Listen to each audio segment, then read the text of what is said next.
when we reach 1 million, for example, right? So 1 million should be in about 11 years from now, around 35. This when the trend line will be $1 million. But for this cycle, we are going to 200,000. The bull market is going to start in November 2024. So this November is when the bull market is going to happen. We are going to reach $200,000. The price is going to crash to about $70,000. We are going back to around 70,000, and that is going to happen in the end of 26. So you see how precise the power law is. Once you have this general pattern, then you can study all the oscillations, all the periodicities, using the power law as your reference, and you can create indicators like this. Look at this bottom one, where almost surgically I can tell you when we are going to reach the top, when we're reaching the bottom, and it's telling me $400,000. So basically, in 5 years from now, the general price, the trend line, will be around 400,000. Now, we could be above if we have a bubble, and we can be below. Now, Bing bong, I'm back with another edition of the State of Bitcoin podcast, where I've got the man behind the power law, Giovanni, in the house. The power law has been making a lot of waves on Bitcoin Twitter here lately, Giovanni. So let's start off with that, man. How is it? How are you looking into the power law? Let's explain a little bit and tell us what you think the price action is going to do here soon, according to your great power law. Okay. Yeah, so let me give you a little bit of background, because I have many interviews, but it's good maybe to summarize where I'm coming from. How how I discovered the power law and so on. So I'm a scientist. That is this is my background. I am a physicist. I have a PhD in physics, in particular in astrophysics, and so I spent a lot of time looking at science data, right? That is my word. And eventually, I was a college professor for some time, for several years. And then I actually changed career a little bit and went to the field of neuroscience. That is also relevant because it allowed me to look at different fields with the lenses of physics. So it's kind of interesting in coming in a field like neuroscience as a physicist, because you see what everybody else is doing, and then you say, you guys could do this slightly different, or I would say better, because we develop tools to understand these kind of things. Like, if you, one of my specialties was to understand periodicity. Like if you have data where you see things that are happening at certain cycles, with a certain periodicity or seasonality. So I'm very familiar with understanding things like the Bitcoin cycle, because that is something that I did over and over again. The idea of waves, the idea of something that happens in time with a particular time frame, and also understanding in general trends in the data, what is a noise, what is a signal. That is what I did my entire career on, like I say, in different fields of knowledge. And so, at a certain point, I discovered Bitcoin quite early, like in 2010, and I even downloaded the wallet, but it was quite complicated at that time to set up a mining operation, because you could mine literally on your laptop. That is crazy. I wish I had that. I mine other coins, so I know how to mine, but it would have been really a cool experience to mine Bitcoin, like even if I just mine a couple of Bitcoins, it would have been something to add to my experience of Bitcoin. But it didn't happen because I put it in the back burner. That is also a lesson, so one of the things I contribute in, I think, in the space is being there for a long time. I can tell people what I experience, so the younger people can avoid to do mistake. One lesson there is don't ever put on the back burner anything related to Bitcoin. Always jump in and do things carefully, but don't push it aside. Don't say, oh, I will do that tomorrow, I will buy more Bitcoin tomorrow. Don't ever do that. But being a scientist, I also wanted to understand it better mathematically.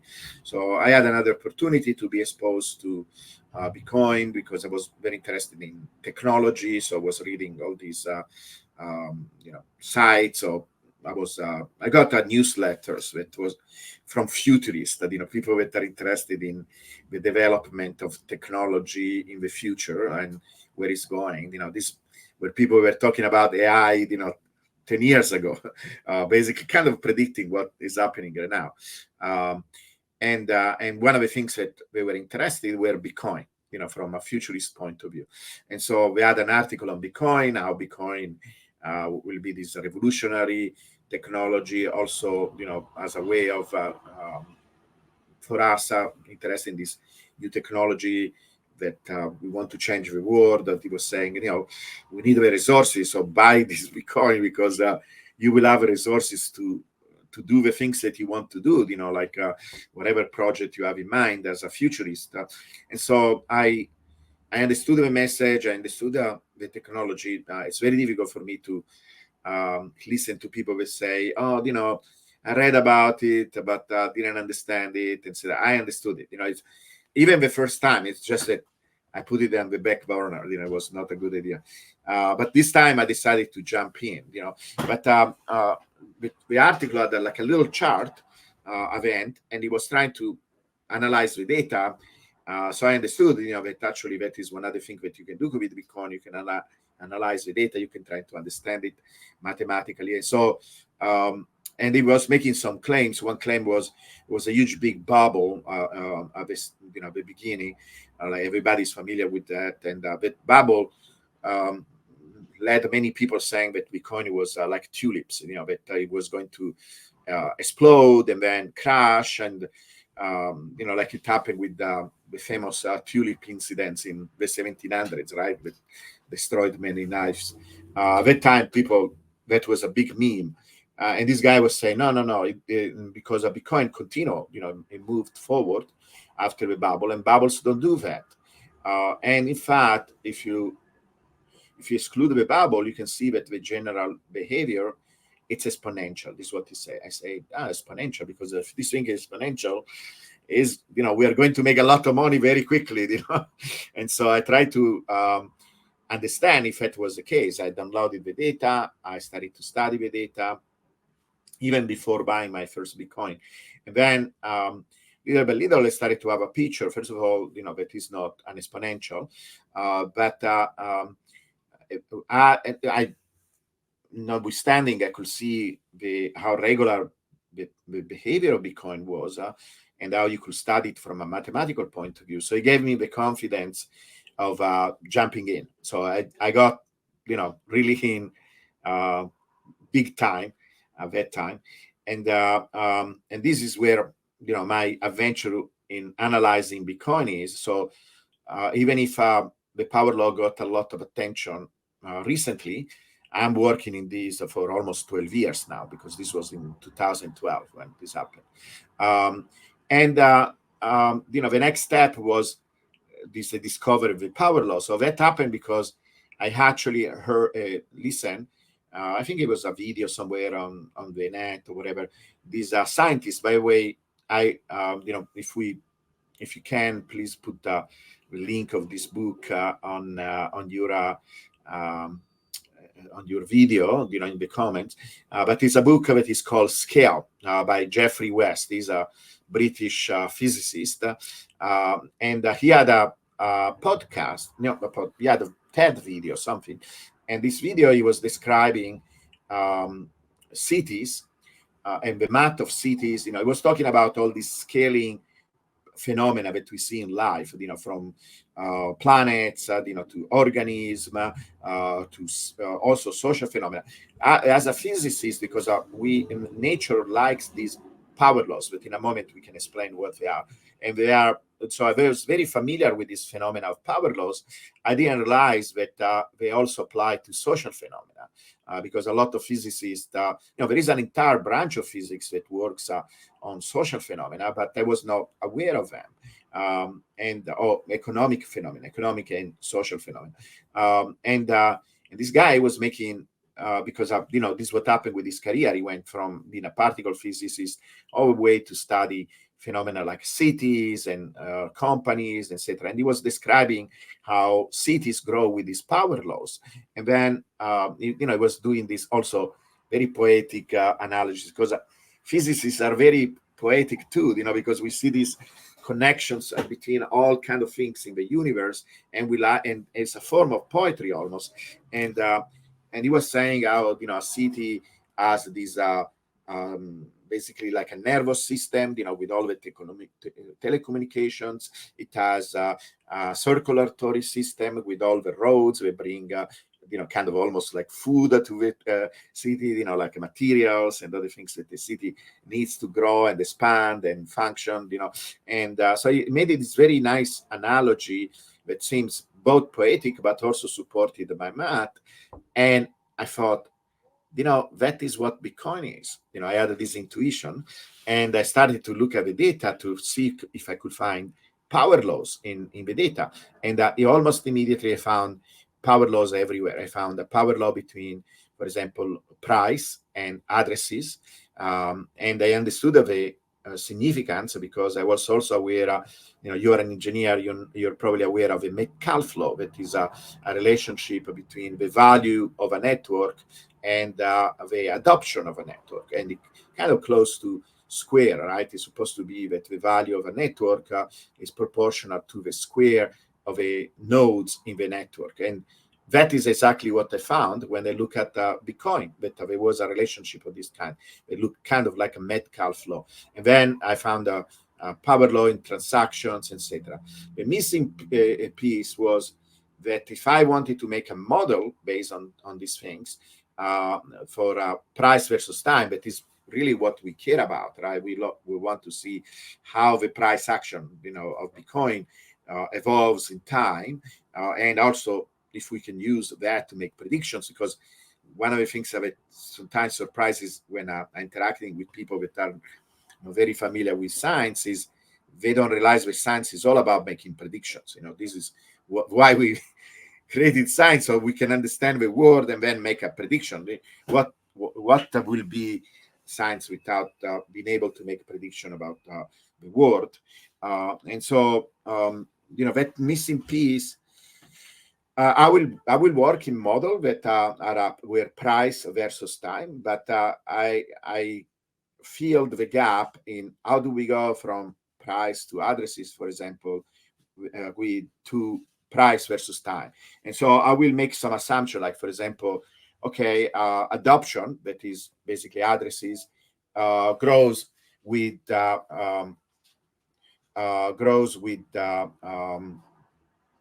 adoption grows like a logistic curve. Sorry for that. Maybe we can edit it or something.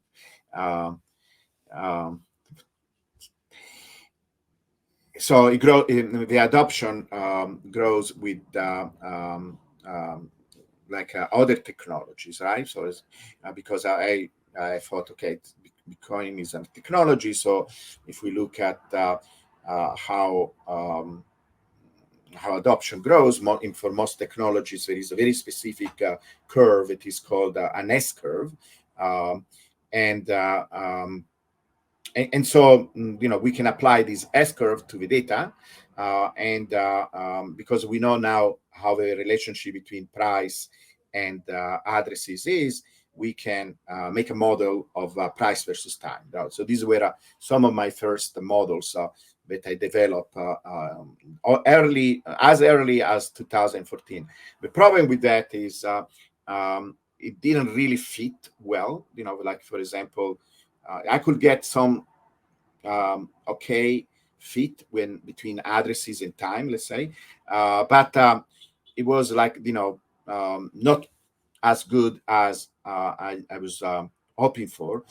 And one day, out of frustration, I decided to actually plot the price directly versus time in the usual tool that we use to identify these power laws, that is what is called a log-log graph. And I found out that even price itself, as a function of time, was a power law. And it was a very striking power law because, in fact, I can show you the graphs. We can start to look at some of these graphs if you like. Yeah, great. Let's go ahead and put it on the screen. So everybody that is just listening, we're putting on this in the on the YouTube, so we can see Giovanni really walk through his power law theory. Yeah. I usually start with this slide because one of the things I want to say that beside being a very powerful model, in fact, I think is the best model that we have right now of what is going on with Bitcoin, in particular over the long term, is also kind of a philosophy, right? I'm also developing, let's say, the philosophical aspects of a theory, and maybe other people can help with that too. I have a website where I'm writing about these ideas. I write articles, etc. But one of the main principles is that this. First of all, I want to make sure that people understand that these power laws are not any other type of curve. They have a very, very beautiful characteristic. This is why that Jeffrey West wrote an entire book on scale. We would not have been able to write it on other type of relationship because they are not that universal, found everywhere in the universe and even in social phenomena, but also have very, very interesting properties that are almost like, in a sense, almost all the things that we associated with Bitcoin, all the things that many Bitcoiners fall in love, right? Because it's not just an investment. We are very involved emotionally, we are involved intellectually. We think that there is something very, very special as Bitcoiners in Bitcoin. There are people wrote entire books about the philosophy of Bitcoin. All these things that we associate with the Bitcoin, actually, in a sense, they are indirectly, even if people don't realize, consciously, properties of a power law, almost one by one. Many of these things that people say, oh, Bitcoin is anti-fragile, right? He responds to situation. He can recover. It doesn't get when I joined the field. Now it's less said, but people at that time were saying all the time, oh, Bitcoin is the honey badger of money, because of the honey badger, if you know the animal, it's a small animal, but it's very aggressive. He can fight lions. He can fight anything bigger than himself. And it's like he doesn't give an F. This is what people were saying at that time. He doesn't care because anything can happen in the external world. Bitcoin is doing his own thing. Well, that is a property of power laws. It's almost like an incarnation. A power law is like a honey badger. They are very resilient. This type of phenomenon. And I will explain why in a moment. And so it's a really amazing that we found these properties in Bitcoin, and they are associated with the power law. And so this slide is trying to say, look, we found this relationship that has to do with human value because it talks about how the network is growing, how the value of the network is growing. It's talking about the role of hash rate because it turns out eventually I discovered that all the main on-chain parameters are power laws. Hash rate is a power law, addresses is a power law, and all the other things we mentioned, like transactions, are a power law. Even the time that somebody holds Bitcoin, the hodling time, it's a power law. So there are power laws of power laws inside Bitcoin. It's really a phenomenon that is ruled and governed by these power laws. And time, right? Because the main relationship that we found is between the price, the value of a network, and time. And so people say all the time, right? Money is time is money, right? And in Bitcoin, it's actually exactly true. It's an equation that says the price of Bitcoin equal time to the 6, right? Is what we discover is actually a very simple equation that relates the value and time. So, one of my approaches is my main approach is that I want to study Bitcoin as if it was a science, right? So I have this graph usually to illustrate this, how I use the method of science, in this case, this Renaissance scholar looking at Bitcoin with a telescope. So we have these new tools to study that. Now, you have to understand that I am not the only scientist that look at Bitcoin with science. There are literally hundreds of papers. The other day, I was actually doing a research about that. Of course, I knew it already, but at a certain point, actually, I want to create a website for the average Bitcoiner to go there, and where I'm going to discuss some of these major papers and summarize it for people so they understand what other scientists are discovering about Bitcoin. I never saw anybody coming up with an overall picture of how Bitcoin behaves. There is no such a work, and this is one of the things that I'm trying to do myself. My role also is also that interacting with the public, because many of these scientists, publish the paper and it's on a journal, it's something very specific about Bitcoin, and then it doesn't come to the average Bitcoiner. The average Bitcoiner doesn't know about this work, or if there is any particular application to what an average Bitcoin is interested. Is Bitcoin going up? What should it continue to go up, or whatever, other things like that, right? Where are we in the cycle? They don't spend the time, the scientists, they don't spend the time of interacting with the public, and that is one of the things that I'm trying to do. But sometimes it's very rewarding and fantastic. Other time is a little bit frustrating, but it's okay. Most of the time is rewarding. So I'm putting up with the frustration of the challenge, let's call it.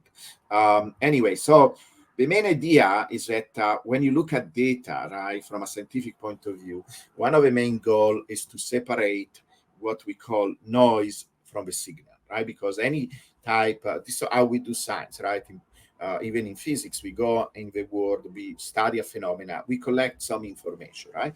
And the information usually, it could be more than one quantity, and then you try to relate all these quantities. Like with Bitcoin, we have all this other information like hash rate, addresses, etc. But most of the time, you focus on two quantity at a time, right? So this is why we do these graphs. You plot one quantity versus another quantity, and then you see is there any relationship between these two quantities. So in our case, when we study Bitcoin, one of the main quantity we study is price, and then time, because we want to see how the price changes in time.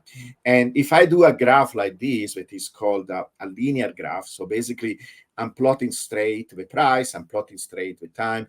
And by the way, in all these studies that I do with Bitcoin, I always express time as the time from when Bitcoin was created, right? And you can express it in days, you can express it in months, but usually we use days. So it's days from when Bitcoin was created. Bitcoin was created in January 3, 2009. And so these are what you see here in the x-axis are the days from when Bitcoin was created. It's called that also is called the Genesis block. Many my graphs say days from the Genesis block. And in a graph like this shows the price.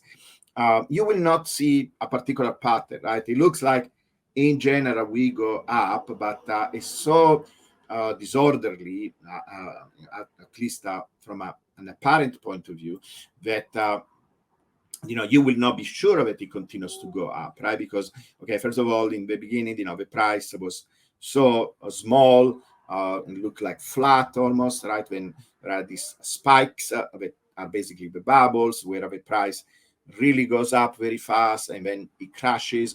And, you, as an investor, as somebody that doesn't know about Bitcoin, if you had to decide only on this chart, you will not be very confident, because it looks like at any moment it can crash all the way to zero. What stops us to go all the way to zero, right? So in a case like this, I will you will try to understand if in this behavior there is actually a real pattern, right? It doesn't look there is a pattern at this particular moment, and so you try to use different techniques that we develop in science. One of these is, given that, for example, I see that the prices in the beginning are very small, I want to, it looks like it's something that has changed over what are called orders of magnitude, right? So when you have a phenomena that has its growth is really big. It went from being something very small. Like the case of Bitcoin, for example, if you start from when we collected data that is around 2010, when the first exchanges were open. Unfortunately, we don't have a lot of data for the first year, so we usually start from 2010, even if our reference points is a Genesis block. We collect data since 2010. But in 2010, the price of Bitcoin was a few cents. And so we went from few cents all the way to almost $100,000. And so when you have something that covers many order of magnitude, the order of magnitude here is 10, 100, 1,000, 10,000. So these big changes in the value of one of your quantities. You probably want to use what is called the log. And so the log, in this case, I'm using the log on the y-axis. So it's one of the techniques that we use, allows us to now change perspective. It's almost like we decided, okay, I am inside this forest that is the forest of a price. I see all these trees. It's very confusing. There are some huge big trees. There are some small little trees. Let me get out of this forest, maybe, using a drone or something, and I'm going to study the forest as a forest. I'm going to study the phenomena as something as a whole instead of looking at the single trees. And when you do that, one of the tools that we use in science is called a log. So what the log does, one way that we can express numbers is writing them down as what is called a scientific notation. And the scientific notation is there because it's a way of emphasizing these orders of magnitude that I described, these big changes, basically when a quantity goes from 10, 100,000, and so on. So we write 100, for example, as 10 to the 2, because it's like basically taking 10 and multiply 10 by itself. You multiply 2 times and you get 100. Or another way of looking at this is basically how many zeros 100 has. 100 has 2 zeros, so you write as 10 to the 2. The reason to do that is that 2, that exponent, it's the scale, is the scale of 100. If I write 10, 10 is basically 10 times 1, so it's 10 to the 1, right? And so the scale of 10 is 1. So if you compare 100 and 10, you went up one scale, right? Because you went from 1 to 2. And then you can look at the scale of 1,000. It's 1,000 can be written as 10 to the 3, right? Because it has 3 zeros. The scale of 1,000 is 3. So what the log does, it's basically you apply the log to the number and it gives you the scale. It gives you this exponent. So if I you see how in this scale, for example, in this graph, hopefully you can see it, it's not too small. I show these numbers, they go from -1. So when you have a negative number, and this is the log of the price, right? So I'm taking the log of the price and it gives me -1. So -1 will be 10 to the -1. Remember, it gives us the exponent. So 10 to the -1. When you have a negative exponent, it means that you are dividing. So it's 1 over 10. So 0.1. So it's basically 10 cents. So Bitcoin was 10 cents, about 10 cents. In fact, you can see there are some prices where it was even lower than that. This was a beginning. So then we go from to 0. That 0 is actually $1. 1 here means $10, $100, 1,000, and so on. So these basically shifts it. This idea of taking the log that gives you the exponent of these numbers shifts the attention from focusing on the small little changes that Bitcoin went through to these huge, big, large changes. So you're looking at the forest instead of a tree. And when you do that, you start to see a pattern. And the pattern that you see here is that Bitcoin is much, much more regular. These huge big bubbles, for example, are being reduced. And sometimes I hear from the people that don't know much about math, they say, well, you're taking the log, you're squeezing everything. So look, that is exactly what we're trying to do. We are trying to decrease the relevance of these huge big bubbles, and we are trying to see if there is a general pattern in the behavior of Bitcoin. And in this case, we do see. So forget for a moment of a rainbow chart that I drew. It's actually based on the power law. These are deviations from the power law, and the power law is a general trend. But initially, you don't know how to fit this data, right? How, if there is one equation, if there is something very precise that you can associate with this, you just see that the bubble are much more reduced. They are not as impressive as before. They don't seem so irregular. In fact, they look kind of proportional to where they are. Everybody, like first bubble in the linear graph seemed very small in comparison with the second one. You couldn't even see the first one at all.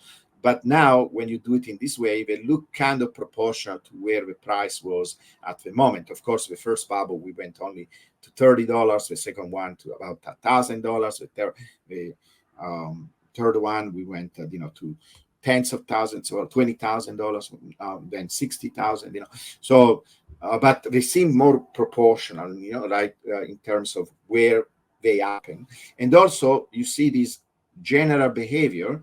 Now, some people are confused about this because, see, in a graph like this, what happens that it's meant also, among the other things, to show if there is an exponential type of pattern. Because if Bitcoin was exponential, and what is an exponential? Exponential is when you have a process that Are you looking for the best way to store your seed phrase? Well, I've got it for you. It's Stampseed. They've got the #1 punch place where you can order a full-on package where they've got every single thing. They've got all the letters. You could just get it in there.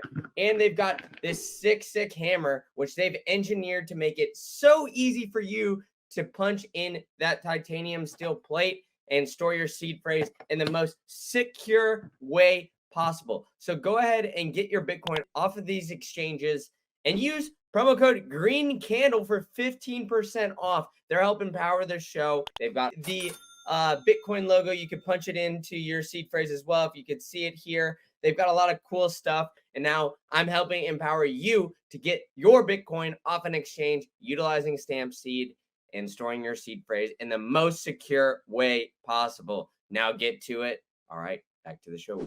Doubles or whatever, multiplies at a very precise rate. So, for example, if you take a colony of bacteria and these bacteria double every day, let's say, the first day they double, then after another day they double again, and so on and so on. Over time, this growth looks like a J-stick. If I had to plot it in a linear graph, it would look like a J-stick, like a hockey stick. It goes very, very, very fast up, and it continues to grow, right? And in a very fast fashion. And if we made a graph where I took the log of a y-axis and linear in the x-axis, that exponential, that process, will look like a straight line. Basically, because the log kind of cancels the exponential. The log, remember, it gives us the exponent of something that is raised to an exponent. And in this case, it will be this change in time, right? This growth of the exponential itself. So basically, it's a straight line. So it will look like a straight line. It's kind of almost the inverse operation of a log. And you can see here I plotted the price of Bitcoin. The price of Bitcoin is a curve. It is not a straight line in a graph like that. It looks like a bent curve.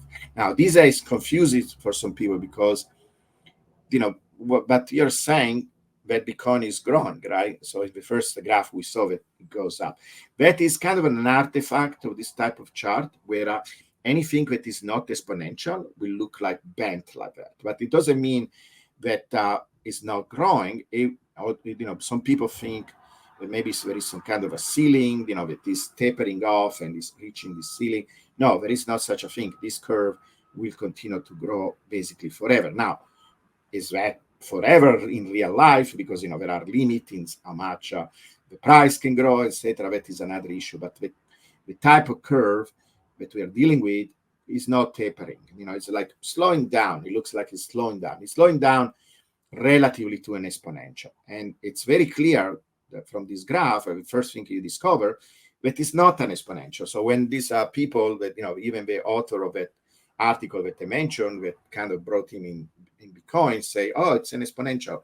Well, maybe in the beginning, when we didn't have a lot of data, you could kind of fit a straight line through the price. But now that we have so much more data, we know that it's not an exponential. So you could stop there and say, well, okay, it's not an exponential. And many people did for many years because they realized it was not exponential. So we were kind of looking for some other curve, or maybe they didn't think that there was a specific curve that described entire behavior of Bitcoin. But nobody beside me thought of using the ultimate weapon of a physicist.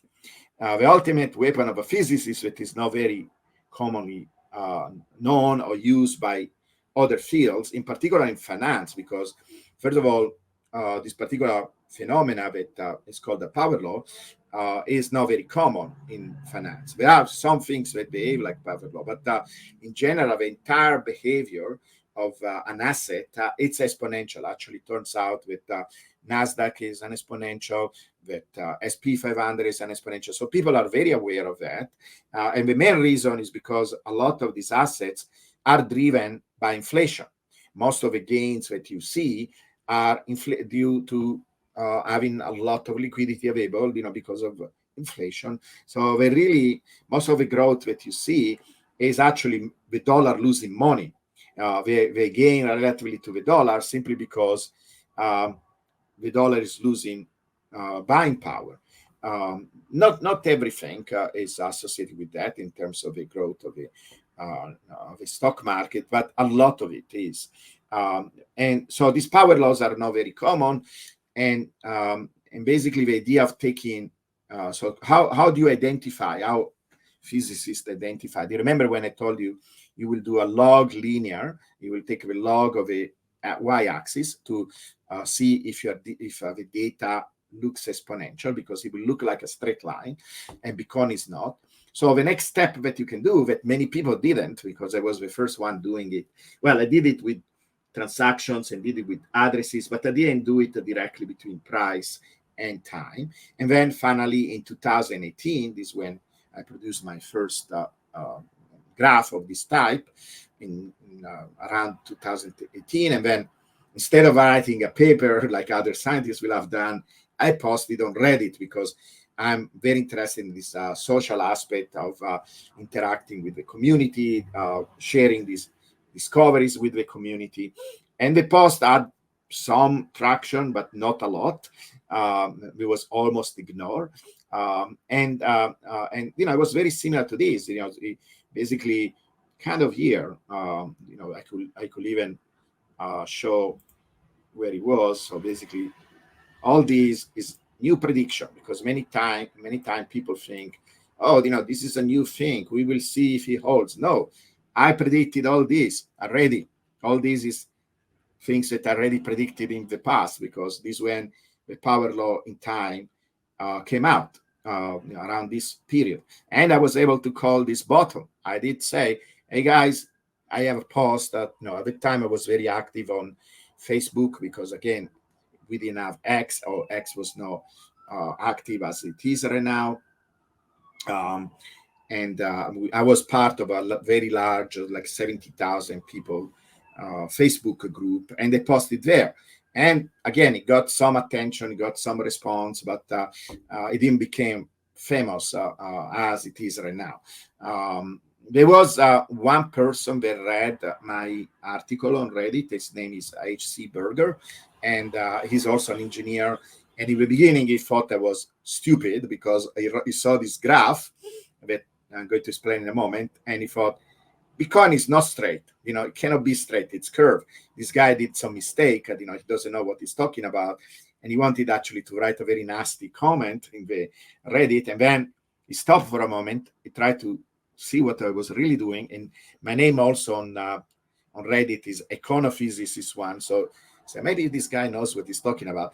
And then when he understood, right, and he replicated himself, because the beauty of this, that is so simple that anybody, you included, or anybody with minimum, even high school preparation, and he knows how to chart data, you can download the data online, because there is a lot of places where you can get Bitcoin prices, and you can produce this graph for yourself, because as Bitcoiners, we should always verify and not trust anybody, me included. You can reproduce this chart yourself. So this is what H.C. Berger did. He reproduced the chart, and then he has several interviews right now, different podcasts, etc. And he always says, because he's also active with other things in Bitcoin, he says, I immediately realized that was the only way to plot Bitcoin. He went from this guy's an idiot to this is the only way to plot Bitcoin. We should all plot Bitcoin using this type of chart.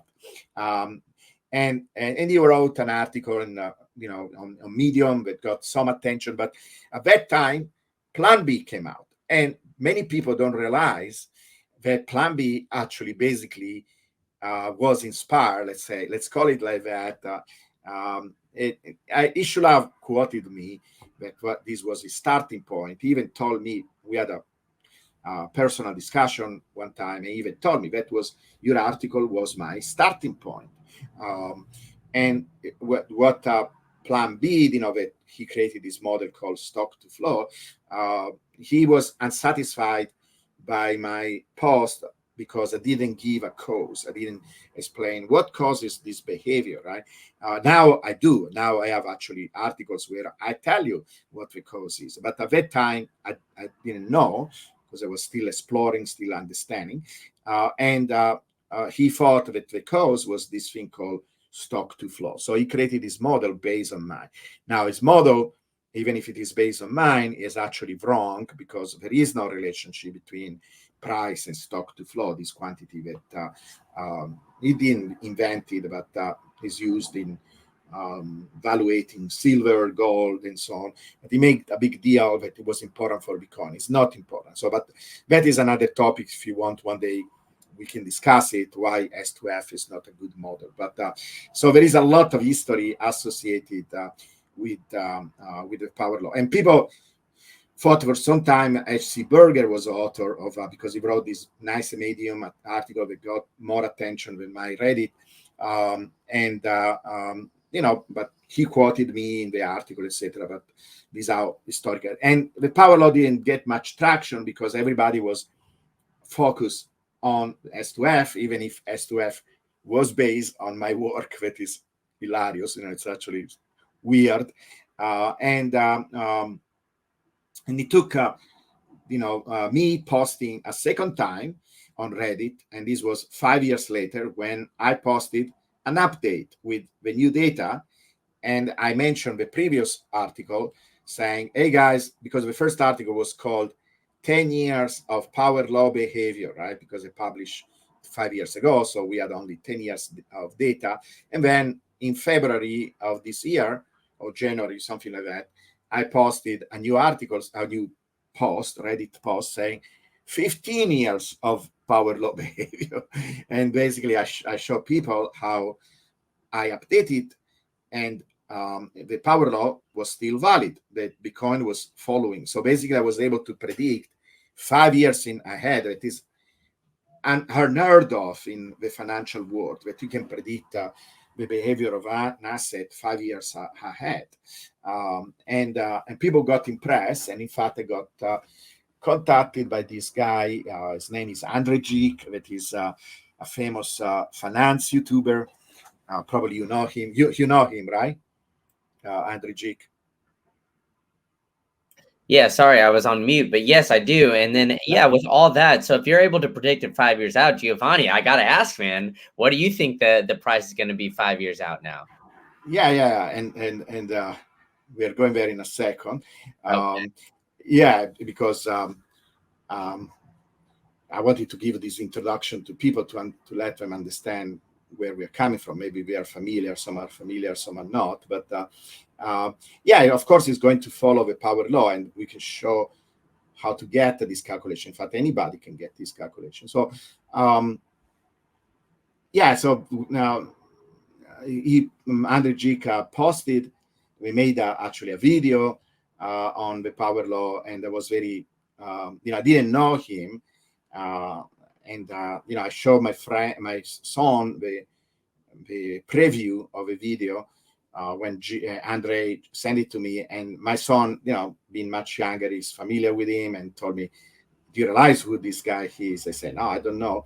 Say he's very, very famous. Like he's one of the top 3 financial young YouTuber on YouTube, and say, "Okay, this will be interesting." And this when actually the power law got a lot of coverage and attention because he brought it to public view, right?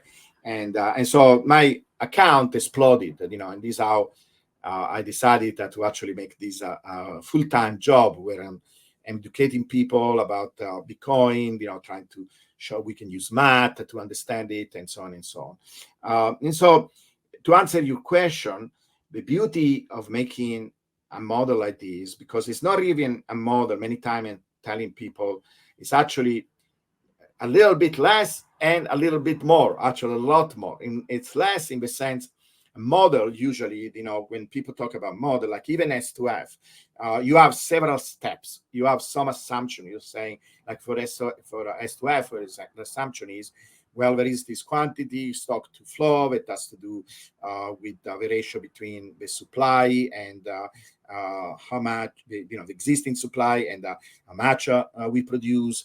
The rate of production of this asset, of this commodity, and this quantity somehow influences the price, right? In this case, he's saying because of this, we know, the halving cuts off the rate of production. It creates a supply shock, and that is what drives the price of Bitcoin. It's all garbage because it's not true. Like the data doesn't support that. But it's initially, at least, it was a good hypothesis. I mean, this is how you do science. You make an hypothesis, and then you see if it is true and if the data supports what your hypothesis is. So initially, it was valid. Now, the problem with S2F is now we know that it doesn't work because there is so much evidence. It should drop it, because when an approach doesn't work anymore in science, you don't continue, you don't push it, you leave it behind, and you go to the next level, or the next approach. This is less of a model because we really, all what we are doing here is showing the data in a very precise fashion, right? And the idea is, remember when I told you that we get a straight line in a log linear chart, right? And that reveals the presence of an exponential. In this case, we are revealing the presence of what is called a power law. So if you take the log of a price and the log of time, like I did here, and then you see something that looks like a straight line. Now you will say, well, it's not exactly a straight line. Of course, right? The idea is, and this is where maybe the training of a scientist comes in. I see the line. I see that there is a line in between the data, that the general behavior, it's a straight line, right? In average, right? So the straight line, and by the way, is not something that I drew by hand. There is a mathematical procedure called regression that allows you to find a line that kind of represents the general behavior over time of a phenomena that you are studying here, in this case, the price. And you can see it makes sense because you have these oscillations, right? Even if the price changes, sometimes it's above, sometimes it's below. And the idea that you could draw a line, in fact, that is the pure definition of that line, is supposed to represent the average, right? It's supposed to represent the average behavior of a price. And you can see, of course, it's a straight line because you're asking the algorithm to make it a straight line. But you will say then, well, I don't think that line is a very good representation, right? Because you're still not describing the behavior of the bubble. We can do that later. We can always add some modules and say, okay, I see a general line, but then there are the bubbles. So how can I model the bubble? We don't do that yet. We simply say there is a general behavior that is this growth along this straight line, and the price is oscillating up and down. And one of the tests that we do, first of all, it's visually clear, right, for anybody that has a little bit of mathematical intuition that line is a good representation overall of a price. And you can see the price itself, right? We went from that bending of a curve to actually something that looks straight, right? That is actually striking, like just looking at it. When I look at it the first time, I almost fell from the chair because it's really surprising to see Bitcoin doing this very, very precise behavior. We went from something that was chaotic to something that actually is very organized, right? Nobody can deny, even somebody that doesn't know much math, right? You look at this graph, it's very difficult to unsee this graph, right? You will agree. And that line, then once you calculate it, gives you a lot of information. One of these information is how well the line really represents the behavior of Bitcoin. And there is a quantity, we call it R square, that is supposed to represent what is called the goodness of fit. So how well the straight line represents the data that we are looking at. And that line, it's describing the behavior of Bitcoin at about 95%. And this, I put it here on the title of a slide. So basically, it's a number that goes from 0 to 1. If it is close to 0, means that your data is just a blob that it has no pattern. If it is close to 1, it means that whatever you're using to represent the data, in this case, a straight line, that straight line describes almost perfectly your data, right? If we didn't have these bubbles and the data was falling almost on top, we will get a number that is even close to 1 than this one. But because of these bubbles, they still kind of cancel out a little bit, right? They are above, they are below. So in average, this straight line is playing 95% because that number at 0.95 means 95% of the data is described out actually by that line. So in a sense, it's less of a model because we don't have to do all these steps. We are not assuming anything. We are simply describing. We are using this drone. In fact, a spaceship, right? We went from the drone to the spaceship. We even went higher because now we are taking the log of a time that is unusual for finance people. They never do that, almost never do that. And a pattern that was not visible before was revealed. And what is the pattern telling us? We are dealing with a power law because when you see these straight lines in this type of graph, as scientists, we know we are dealing with a power law. It can be described by this line that goes through the data. And it's a very good description because we have 95% fitting 95% of the data. Now, what is the rest? 95% noise, these bubbles that are not explained at all by the presence of that line.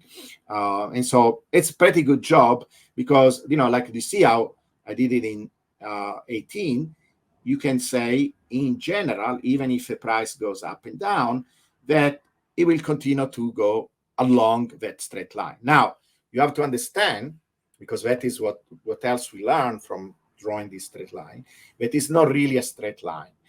It's actually a non-linear process because we are working in this space, in this strange space, where we are taking the log of a price and the log of a time. So we need to understand that the straight line has to do with this scale that we mentioned in the beginning. So a straight line is a process that relates to quantity in a very precise fashion, right? Where one quantity changes and the other one changes proportionally. So what is changing here is changing the log of time. So the log time changes proportionally to the log of price. And that creates some kind of a nonlinear relationship. And the nonlinear relationship goes in this way. So it's a power law. So first of all, let me show you how the power law looks in it. So if we go back and say, well, I found this pattern. In fact, actually, finding the pattern allows you to write an equation. And once you write the equation, you can go back to the linear graph and show how that equation would look like in a linear graph. And that is the red line. You see that red line? It looks like a J, it looks like a hockey stick. It goes up very, very, very fast. And here in this graph, I show the black curve, that is moving average of a price. So over 4 years. So I took a windows of 4 years. 4 years because basically the bubbles get, they are happening every 4 years. So when you take an average over 4 years, the bubbles get reduced. You still see them, they look like a little bit like bumps, but they are much more reduced than usual. And you can see how the black curve kind of oscillates around the red curve in a very, very precise manner. It is very, very close to it. So the red curve, nobody will look at the graph like this and say, I don't think that red curve is a simplification, a good representation of a black one. It's almost like they fit like a glove, right? Where it's a very, very good representation. Remember, a model always tries to simplify, tries to see what is the essence of a behavior, right? And it turns out that by looking at that graph that we did before of a straight line, by measuring the slope of a straight line, we can get the exponent. Because in general, what happens, you can show mathematically that without going in the details, if you see a straight line in a graph like that, where you take the log of y and you take, because it doesn't have to be price and time, right? It can be any quantity at all. You take the log of a y-axis, you take the log of the x-axis. If you see a straight line, it's a power law. What does it mean, a power law? Many people get confused by this. First of all, we call it a law. In physics, there are different types of law, right? There is the law of gravity. We are not talking about that. We are not talking the law of electrical repulsion, or attraction, like the Coulomb's law. We are not talking about gravity. We are talking about a relationship. We are talking about a pattern, right? This is what law means here. It's a technical term. I didn't invent it. You can Google it up and say, what are power laws? And there is a Wikipedia entry. It's not me inventing this term, because I see many Bitcoiners that are not very familiar with these things getting confused, almost like I invented this term. No, it's a technical term that describe this type of relationship. And this type of relationship are found very often in nature. Many, many phenomena are like that. And so it's something that looks like y equal some constant, and then the x-axis, right, the x quantity, to the power of something. So you have an exponent, and this exponent is called a power or an exponent. This is why it's called a power law. It's a relationship between two quantities that are related by a power. And that power can be anything. It can be two, right? For example, a parabola, it's a power law, even if usually we don't call it. If there is two quantities that are related with the square. Like, for example, you're an engineer, right? You took physics classes. You remember, if you drop an object, right, and the object is falling down due to the force of gravity, how much distance the object covers, it's a power law between the distance and time. The same thing with Bitcoin, where there is a power law between price, in that case, and time. In that case, is the distance covered by the falling object and time that goes with the square of time. And in that case, the two. Are you looking for the easiest way to get your Bitcoin off an exchange? Well, I've got it for you. It's Foundation Devices. They've got the #1 hardware wallet in the Passport. They've even got a concierge service that can help you get your Bitcoin off an exchange within 1 hour private onboarding session. And they've got a great app too, which will give you extremely private features on that app, so you can use Bitcoin in the most secure way possible. So I've been working hard trying to get sponsors to help you get your Bitcoin off an exchange, and I found it with Foundation, and you can store your seed phrase with a stamp seed punch plate as well. So pair all those together, use promo code GreenCandle at foundation.xyz, and you'll get $10 off your entire order. All right, that's enough for me. Back to the show. It's the power of a power law, and you could reveal it by showing the distance, by plotting the log of a distance of a falling object versus the time that is passed since you dropped the object. And you will see it's this very beautiful straight line, and the slope of that straight line will be 2, because that is the relationship between the distance covered by another object that is falling due to gravity and time. In the case of Bitcoin, and you measure it by measuring the slope of that straight line. In the case of Bitcoin, it's a number that is very close to 6. So it's 5.83. And then the y-intercept of that straight line gives you the constant, this constant 8. And in the case of Bitcoin, it's 10 to the minus 17. So basically, we found a very simple equation. It sounds crazy, right? That all this complicated behavior of Bitcoin going up and down, being bought on the market, China buying the ETFs, all these things that are happening to Bitcoin, which seems relatively random, produce a very simple equation that you can use to both describe past prices, because you can do the exercise and say, okay, what was the price? This price is given in dollars and is the dollar at that particular time. So if I do it 10 years ago, it will be the value of Bitcoin at that time. It's basically the price on the exchange, which is something that you can go and check what it was, right? Same thing with the future. So when you ask me, what is the price in 5 years? It will be the price in dollars, whatever that means 5 years from now. And we can calculate that in a moment. I can tell you in a moment. So that equation, anybody can use it at home if you want. The only thing you need is to look at how many days from January 3. And you can do it online. In fact, if you like, we can even do it together so you see how it works. So I go online and say, how many days from January 3, 2009, right? Today. So you ask that, and I get immediately from Google 5,600. Let me see if it is. This is September 13. Yeah, 5,000. Why does it say? Oh, I made a mistake. Sorry. From January. 3. Okay. Yeah, 5,732. So it's 5,732. I'm going to, you can, if you want, you can, if you have a calculator, you can do it with me if you like. So we can calculate what is today, right? So I take 10 to the minus 17. It's a very small number, mostly because remember it's the y-intercept. So it tells us very early on, day 1, for example, what was the price of Bitcoin?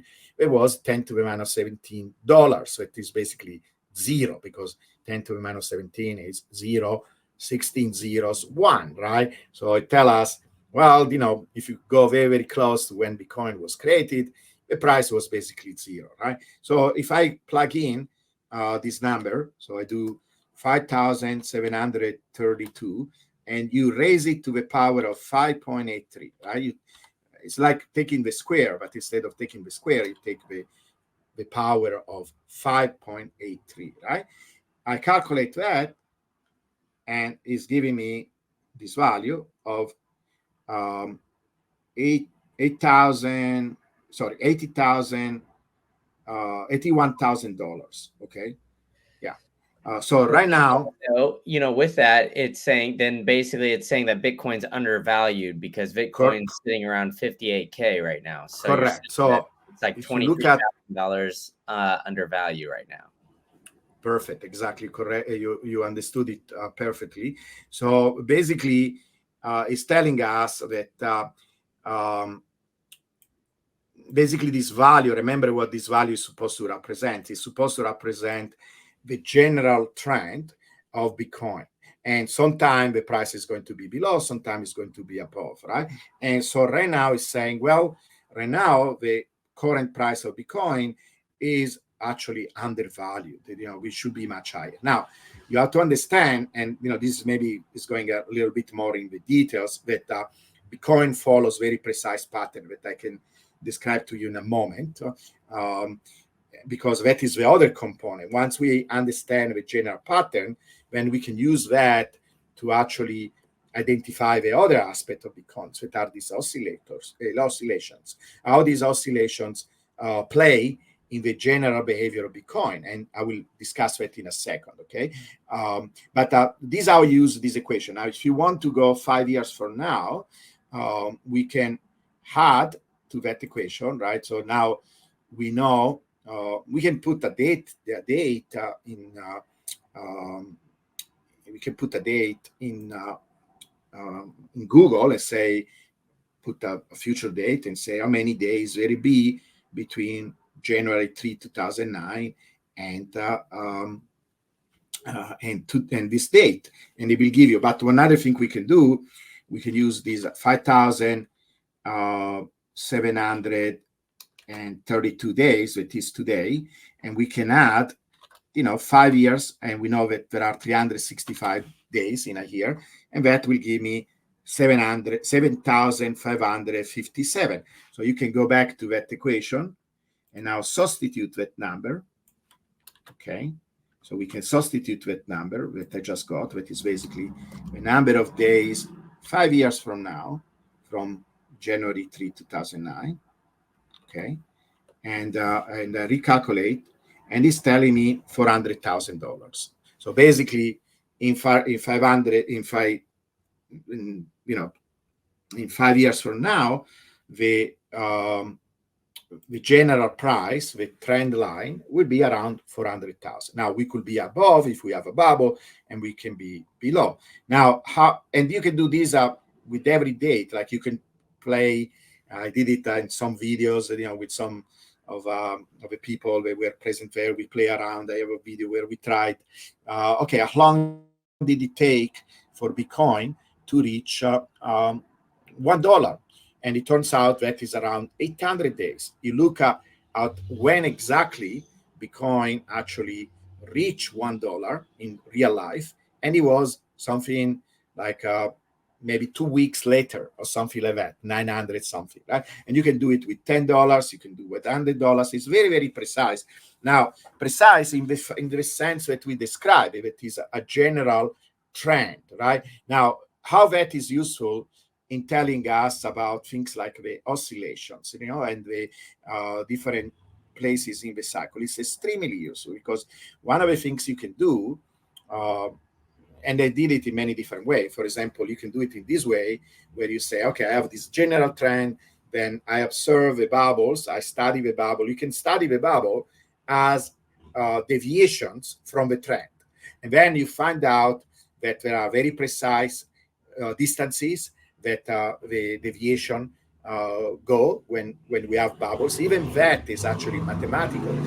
And all these bubbles went very precise distances from the general trend when they happen. And in fact, you can write an equation. This is why I was able to draw this black curve, because you can write an equation that represents both the timing and the size of the bubble. So now you have an equation that does one more thing, that is not just give you the general trend, but also where the bubbles happen. Now, we are a simplification, because of course the bubble have a more complicated shape, but it's still very good that now we can add more components to the behavior of Bitcoin, right? And then the other thing that we observe that usually Bitcoin doesn't go below a certain value, and you can do it different ways. I can show even better fitting, like this one, for example. You see how, and you can see, I call it the full model, where we are trying to do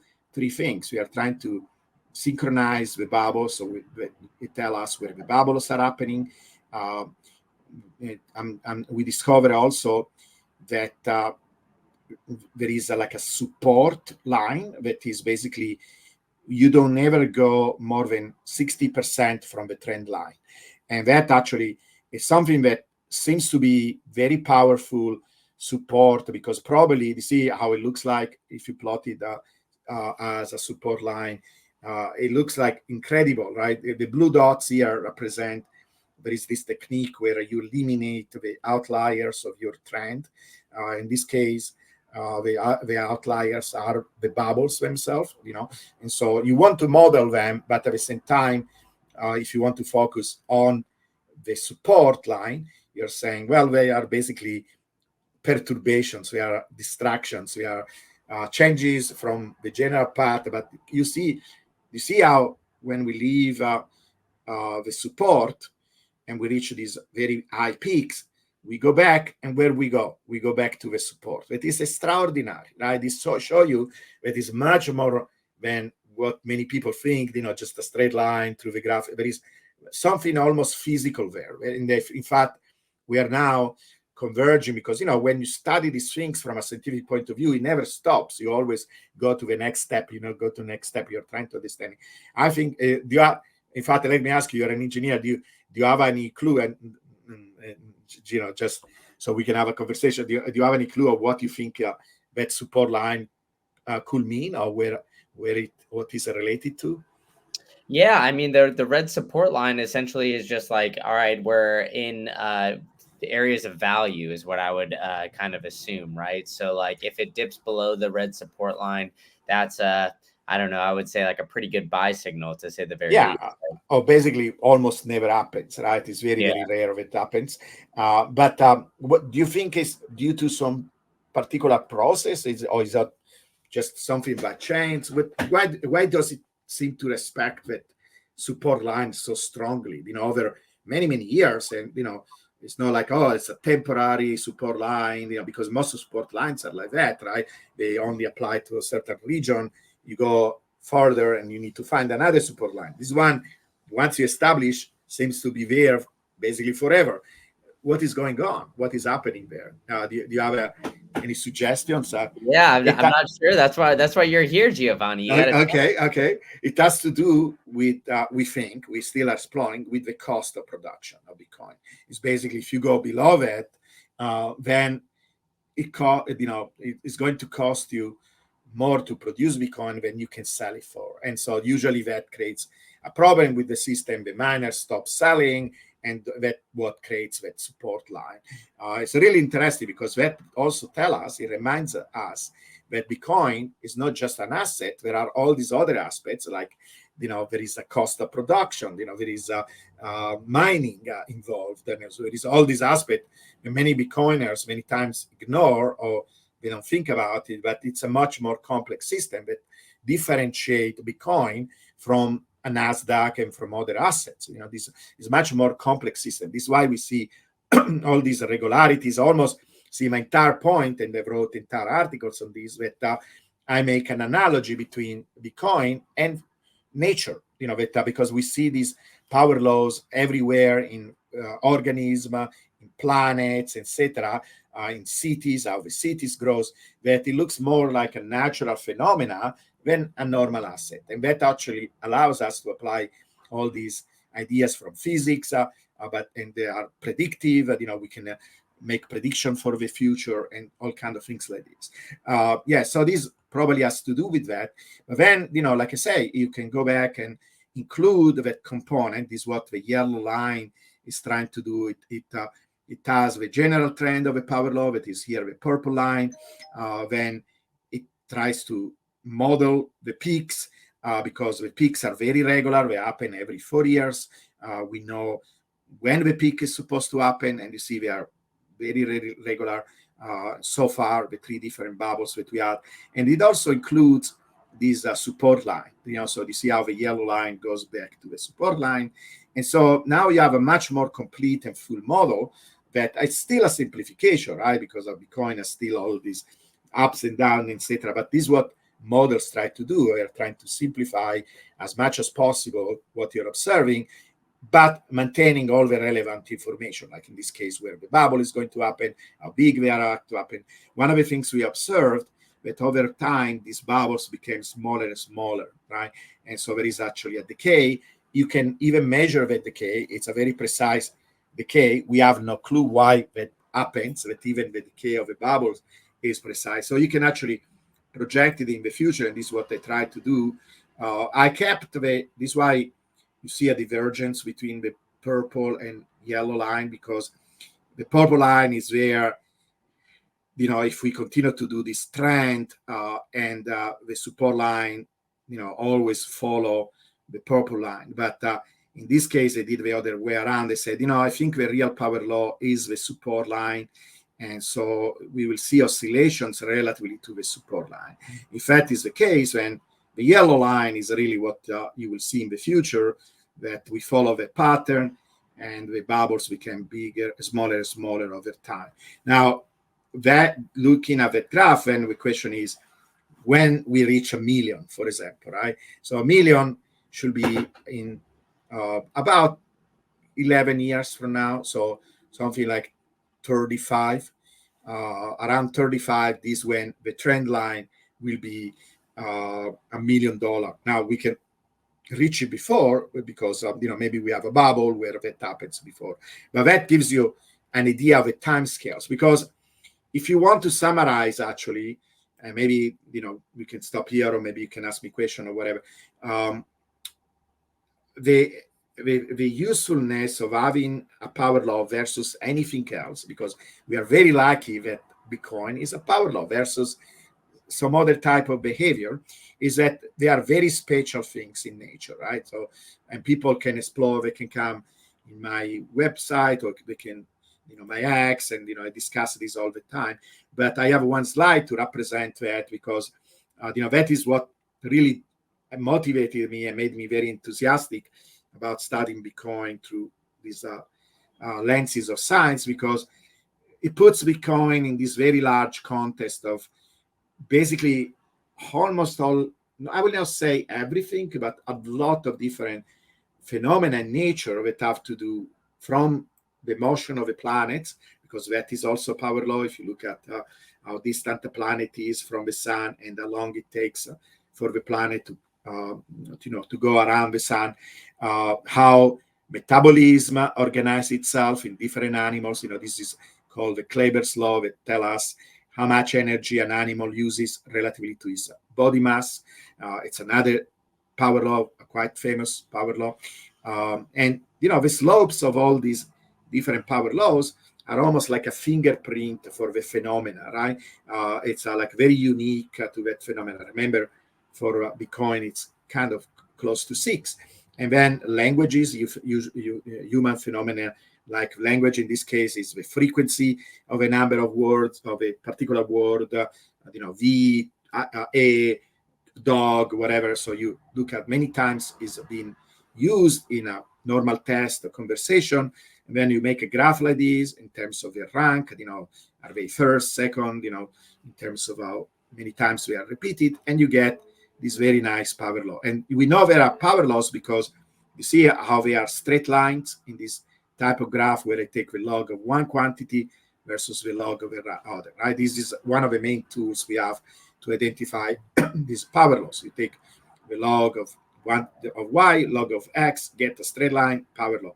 Look at what happened with cities. This is similar things here. We are ranking the city in terms of their size, and they look like power laws. But in the cities, the GDP of a city is a power law. The number of gas stations of a city is a power law. The number of crimes in a city is a power law. So when people criticize and say, well, this is a human phenomena, it cannot behave like if it was planets or if it was an organism. Well, even human phenomena can be described by power law. So in physics, we use this term universal, that there are so many different things that are so different from each other, apparently, but they can be described by the same type of math and the same type of behavior. And here I have a list of many different physical phenomena that are a power law.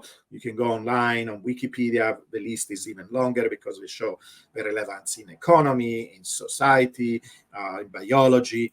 This book does an amazing job in describing this idea, in the context and the significance. You see the growth of innovation, sustainability, pace of life, organism, economies. So it's a very, very fantastic thing that Bitcoin is kind of like nature, right? I have this slogan say Bitcoin is a force of nature, that it behaves in a very, very different way from many assets like gold, silver, Nasdaq, and it has its own logic and its own way of behaving. So there are two concepts, if you don't mind. I know we are taking a lot of time, but hopefully you can do some editing. But one concept is this idea of scale, because why is a big deal that we are dealing with a power law? Because power laws turn out to be what is called scale invariant. What does it mean? So this concept is very powerful concept in physics. It's very much related to things like fractals. Like if you look at the coastline of England, for example, it's very difficult to say what is the scale, right? If I take a picture and show you this picture and say, did I take this picture from 1,000 meters? Did I take it from 10,000 meters? You will not be able to see, because to tell me, unless you had some other frame of reference, like a building, in the picture or whatever, because the shape of the curve, how much is segmented, it's the same. It looks the same at any scale. So if I go at a height of 1,000 meters, 10,000 meters, if I go from space, it's always look kind of the same. And different coast will look different, because there are maybe places where it's much smoother. There are places where maybe there is a lot of erosion, etc. It looks much more segmented. So it's almost like a signature for that particular place on the earth. You can almost identify, are we dealing with England? Are we dealing with Australia? Are you looking for a way to live on a Bitcoin standard? Have you been trying to do it? You just can't figure it out? Well, I've got it for you.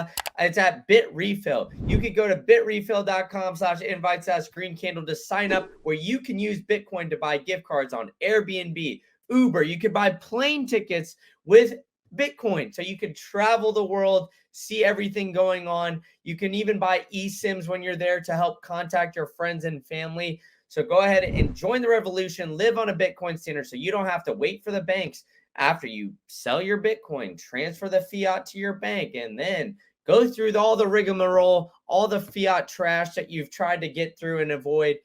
Avoid all that. Use BitRefill and sign up here today, and I'll give you $5 towards everything that you are buying with BitRefill. All right, enough from me. Join the revolution on the Bitcoin standard, and back to the show. Without, I'm not talking about the shape of the continent, how segmented this little picture of the coastline you're showing me. You can almost like fingerprint every different continent. And that phenomena of looking the same at different scales is called scale invariant, right? Scale is this size at which you're looking at the phenomena, and invariant means not changing. Power laws are another example of scale invariant phenomena, because look at this, what I mean with that. You see the smaller triangle, right? I can draw my little power law here. Then I can draw a triangle underneath, right? That represents where this corner of a triangle represents the price of a particular place and the time, how long. And now we are showing time as dates, but remember, we measure it as days from the Genesis, right? From the Genesis block. So that particular corner of a triangle represents this particular point where we have the price and the time, right? Now, you can see that we arrive there in a very proportional fashion, right? Because it's a straight line, and this is what a straight line is. I have a side, and the x side, the side on the x-axis that represents the time, and the side on the y-axis that represents the price.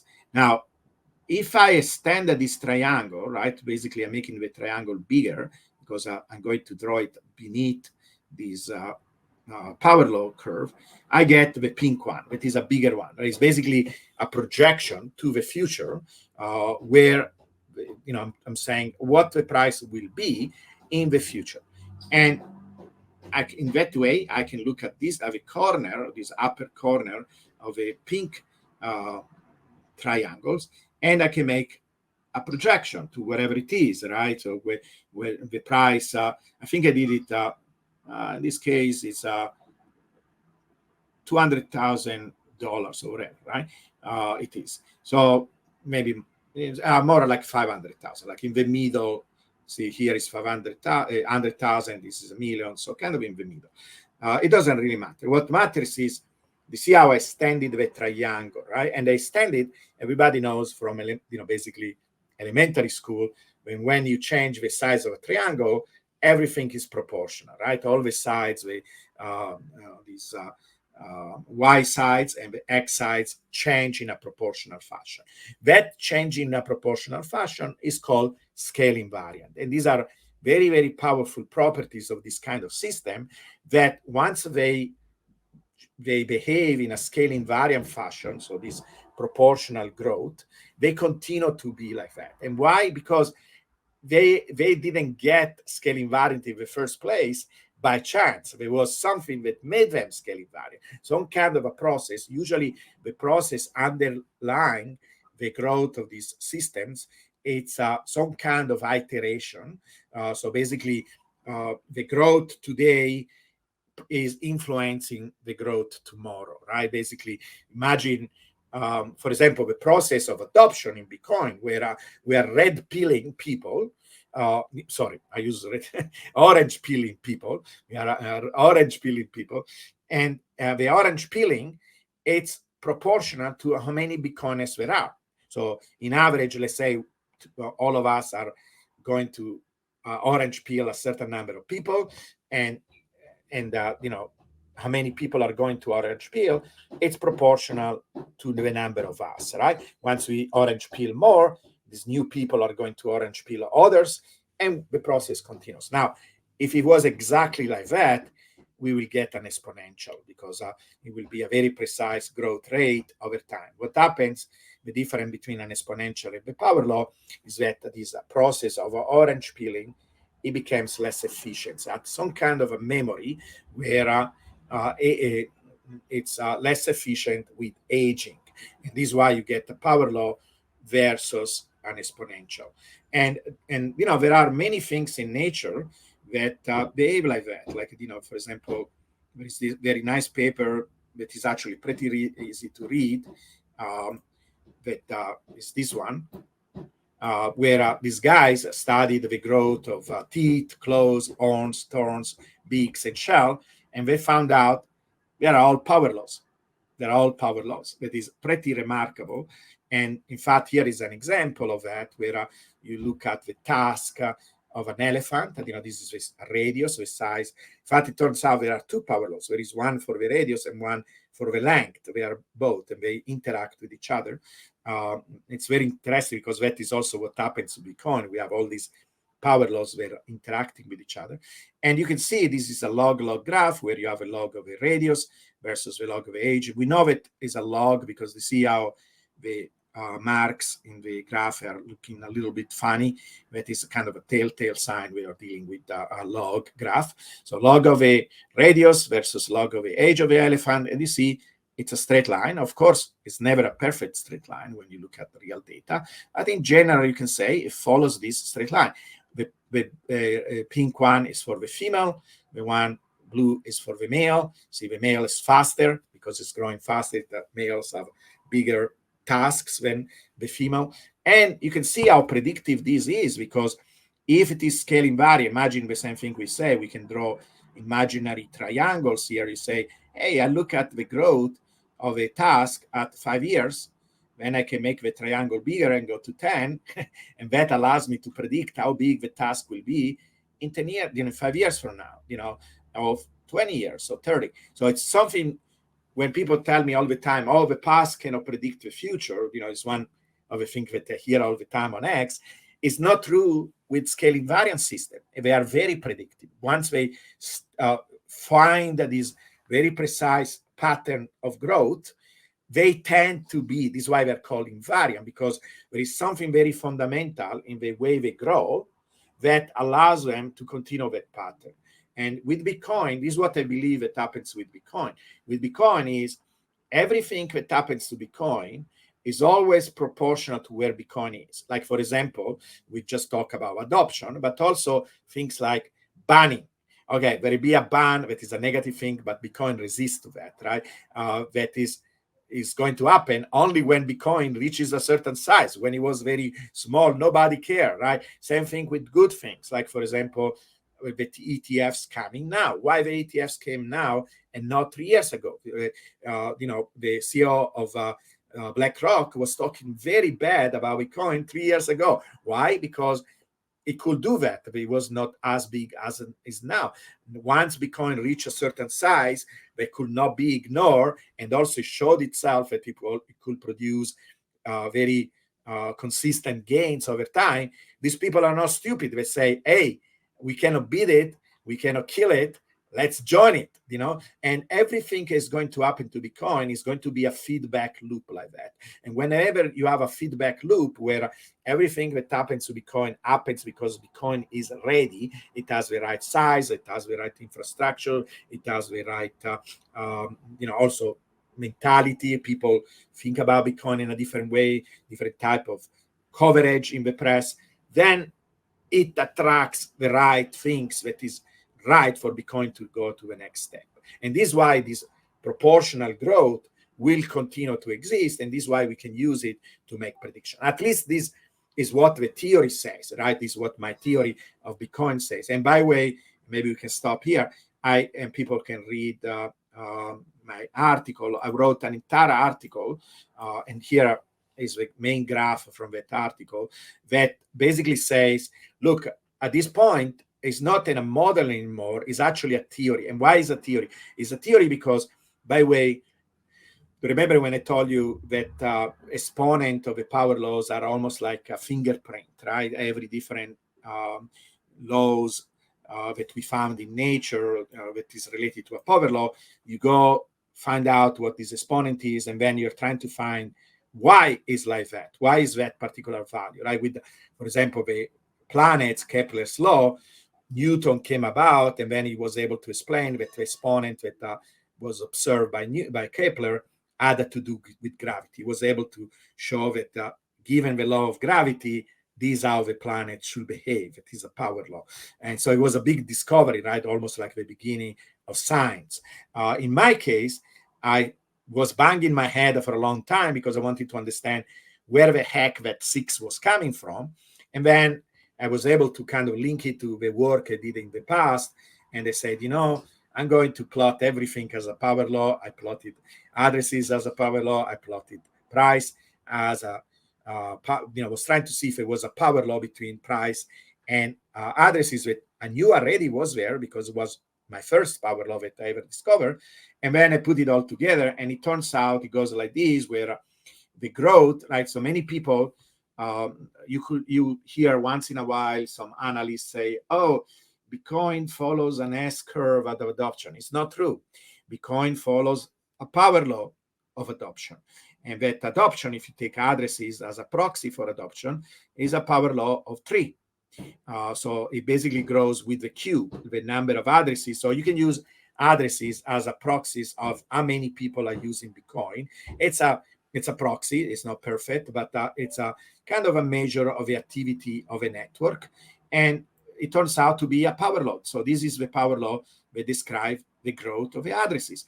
And then you can say, okay, how the price is related to these addresses is a power law of 2, that is the Metcalfe that we mentioned before. So basically, if you double the number of Bitcoiners, you quadruple the number, the price. If you triple the number of Bitcoiners, you make the price 9 times. That is amazing because you just need a small change in the adoption to get a big response in the price. So it's actually nice that it's non-linear like that.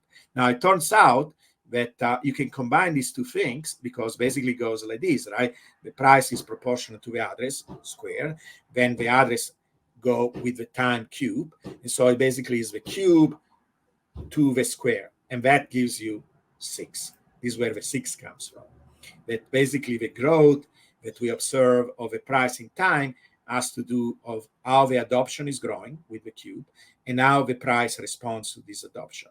This is why we see this power of 6. So it's really now not anymore just a model, it's a theory, because it's telling us what Bitcoin is. These two properties are network properties. So basically saying that Bitcoin is more like a social network, is growth. It goes with these power laws, that the price responds like if it was a network, because the value of a network is the square of adoption.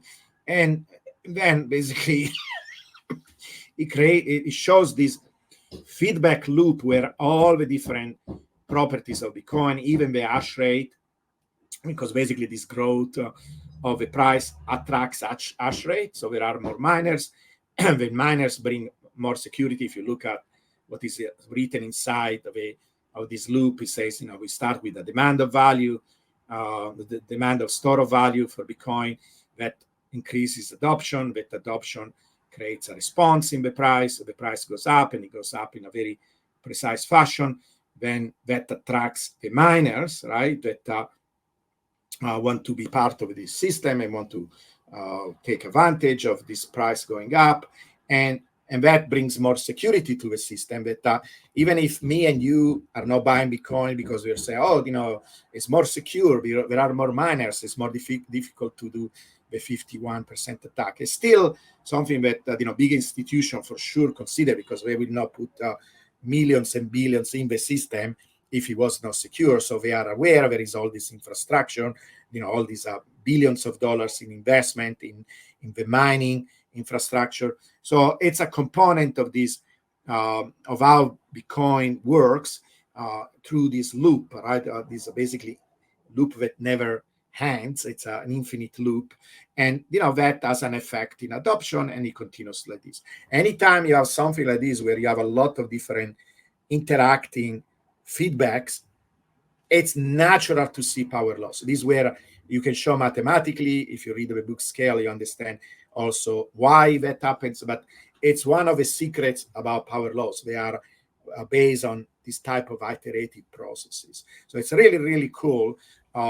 Maybe I want to show you one last slide so we can conclude this, because one of the questions is, okay, all this is cool. It makes me understand Bitcoin better as a network, as a iterative process. I know that this power law will continue to grow in the future, but how can I use this for my own benefit? Is there any, beside in general to give you, kind of confidence that Bitcoin will continue to grow? What is one particular use that I can do? Well, the general trend allow us to see patterns, and we can identify these patterns better. So I develop these indicators that are all based on the power law. Basically, you have now a trend, you know what is happening, and then you can identify everything else as a deviation from these trends. And then you can identify very precisely where the next peak is going to be. So you can make a prediction of how big the next peak is going to be. For example, for this cycle, we are going to 200,000. That is going to, the bull market is going to start in November 2024. So this November is when the bull market is going to happen. We are going to reach $200,000. The price is going to crash to about $70,000. We are going back to around 70,000. And that is going to happen in the end of 26.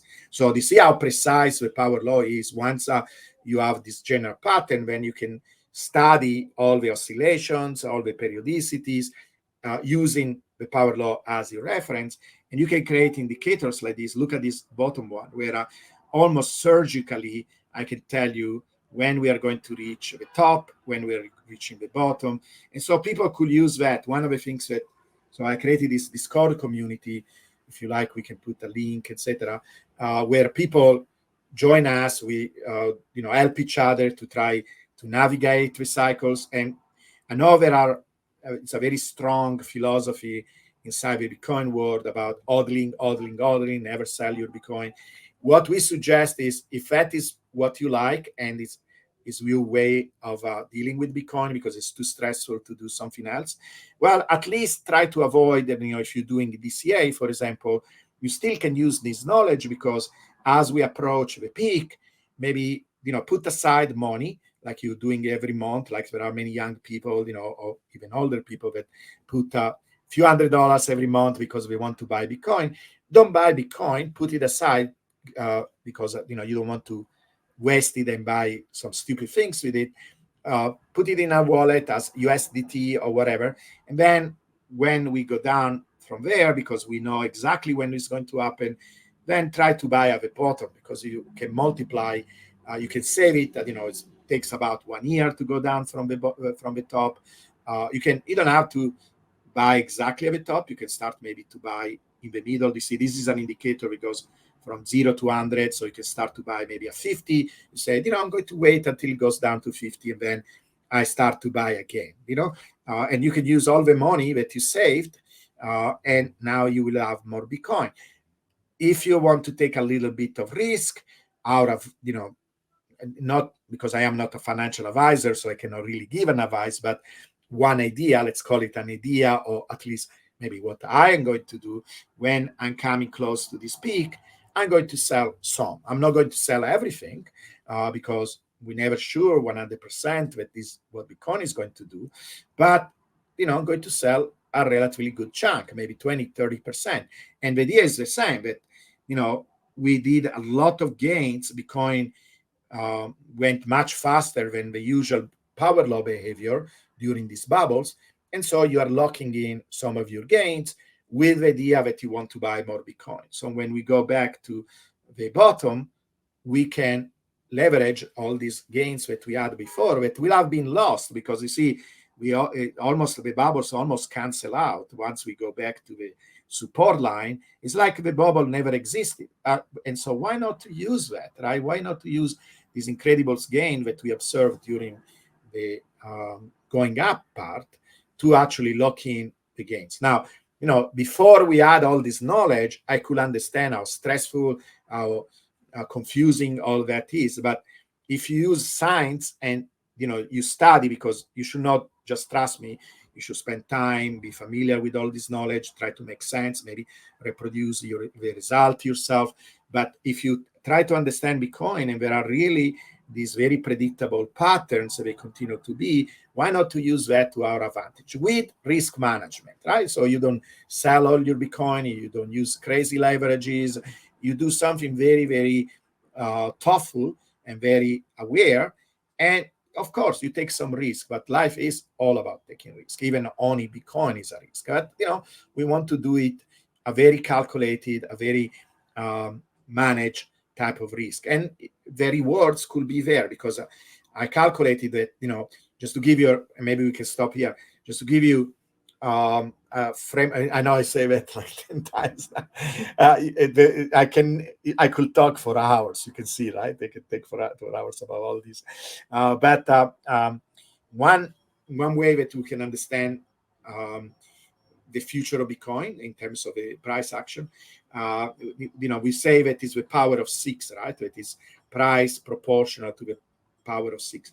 So if we multiply by 2 the time that Bitcoin has existed, so basically 15 years. So if we go in the future by 15 years, it's 2 times, right? So you take the power of 6 of 2, you get 65, right? So 2 to the 6 is 65. So in 15 years, just if you hodl, you should get 65 times more money than you have right now. So if Bitcoin is around $60,000 right now, we're talking about something like 3.6 million, right? It's might be more, like close to 4, right? Like 65 times 60. So it's going to be close to $4 million, one single Bitcoin.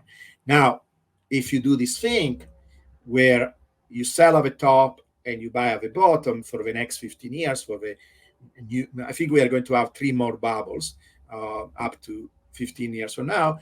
I calculated you get something close to 1,000, not 65, but 1,000 pair.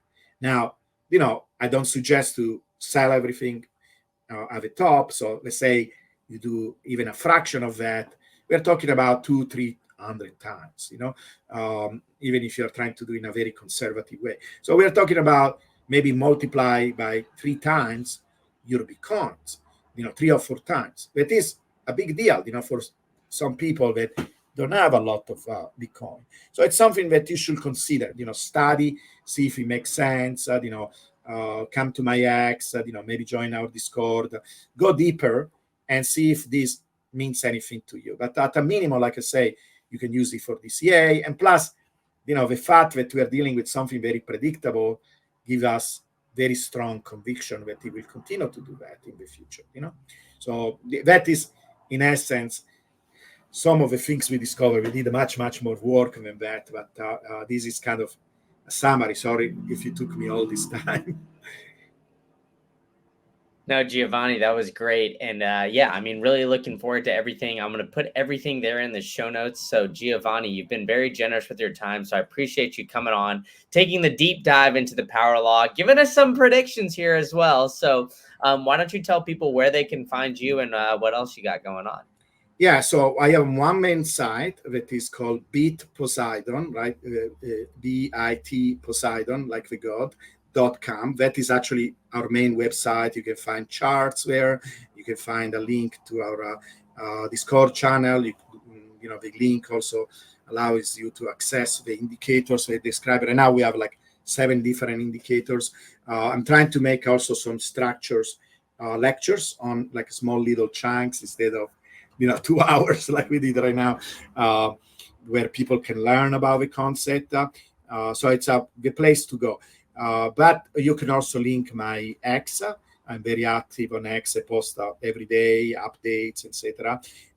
So, and I have a YouTube channel. But if you come to the Bit Poseidons, there is also links to our YouTube channel. We have a nice series. My son made this very high production series where we discuss all the different concepts, the power laws, the scaling variants, the bubbles, why there are bubbles happen. A very nice video. We made actually a playlist, so look at the playlist, little by little, as you go, because there is a lot to learn, and there is a lot of beautiful ideas that I think, if people started to study, understand, they will appreciate it. The only thing I can imagine, because I see some resistance, and I want to address that a little bit, is that people will like for the power law to go even faster, right?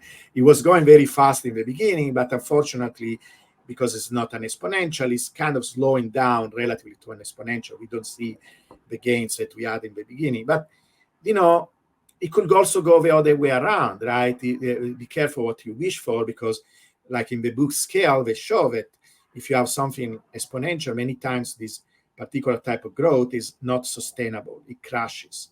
So there is something beautiful about the power law. Just, take your time. If you are young like you, Brandon, you have all the time in the world. So you can wait 20 years for Bitcoin to go $10 million, right? Because this is what is going to happen. In 20 years, it will be $10 million. So, just wait 20 years. It's going to pass very quickly. Or, do some of this thing where take a little risk, lock some of your gains, buy back, and learn how to understand Bitcoin, and you will be fine. You will be really fine. Amen. Amen to all that. So yeah, Giovanni, thank you so much. I'll put all that in the show notes. And yeah, thank you so much. Thank you. Thank you for tuning in to the latest episode of the State of Bitcoin podcast. If you really enjoyed this one, I've got another one cooking up for you. You can click that right here and you can go to the next episode, which is an absolute banger, where I'm bringing you only the latest and greatest guests. Or if you're looking for more macro related content, you could check out my other channel, Macro Insights Pod. I got it linked for you right here. So where I'm bringing you more about stocks, real estate, traditional finance stuff. So go ahead and check that out. And if you enjoyed this podcast, go ahead and hit that like, hit that subscribe button, and tell a friend to tell a friend. All right, enough from me. I'll see you at the next one.